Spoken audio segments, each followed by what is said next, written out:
Vous êtes toujours sur TV5 Monde, la chaîne francophone mondiale. Avant de revoir l'essentiel, les temps forts de ce 64 minutes, d'abord un point sur les derniers développements de l'actualité. La tension est montée d'un cran ce samedi en Ukraine. À la demande de Vladimir Poutine, le Sénat russe approuve le recours à l'armée en Ukraine.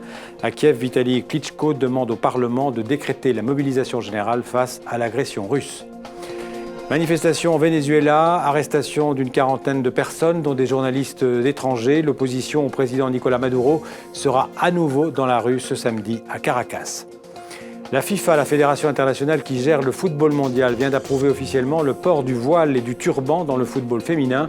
Une expérience avait été tentée en 2012. La décision est donc aujourd'hui généralisée dans le football.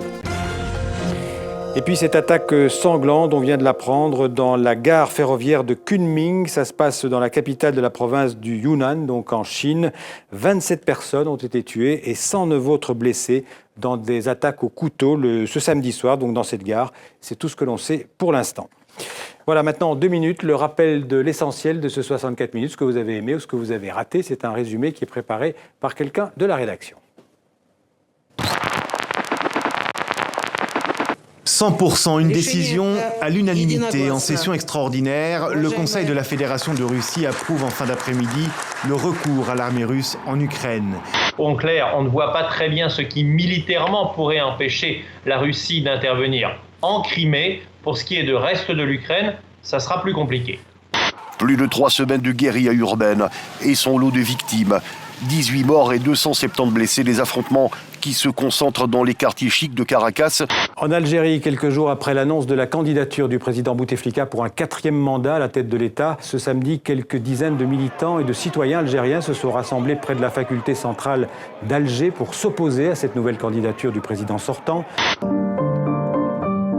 Manifestez votre soutien en montrant l'emblème du papillon. Ensemble, nous pouvons atteindre zéro discrimination. On a plus de 46 pays qui refusent le droit d'entrée à une personne vivant avec le VIH dans leur pays. Pour son palmarès du meilleur maire de France, la rédaction de l'Express a choisi un jury d'experts composé de 18 personnes. Et regardez bien, oui, vous pouvez chercher aucune femme. En fait, il y en a bien une, mais pas de chance, elle n'est même pas sur la photo. De ses 10 années dans l'armée de terre, elle n'a gardé que cet album photo. Des souvenirs d'une vie qu'elle a choisi de quitter il y a 1 an et demi. Femme officielle a été victime de harcèlement de la part de son supérieur. Certaines sont encore au sein de l'institution et donc c'est une prise de risque pour elles que de parler, de revenir sur des événements forcément très douloureux qu'ont été ces violences. Il a eu 5 Césars hier, donc aux récompenses du cinéma français. C'est son premier film, il a eu le César de meilleur premier film et puis ça a continué tout au long de la soirée. À la fin de cette cérémonie, il avait meilleur acteur, meilleur film, on vient de le voir aussi, meilleur montage. La tête qu'il a fait quand il a vu que c'était moi et pas ma mère. J'ai vu dans ses yeux qu'il avait compris que j'étais une fille.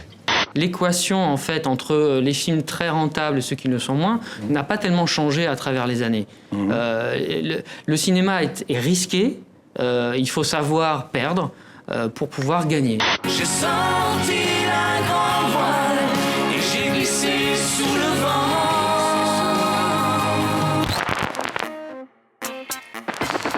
Oui, cet essentiel était préparé par François-Xavier Freland. Voilà, fin de ce 64 minutes. Je vous retrouve demain avec toute l'équipe du 64 minutes, Le Monde en français. Restez avec nous sur TV5 Monde. Merci et à demain.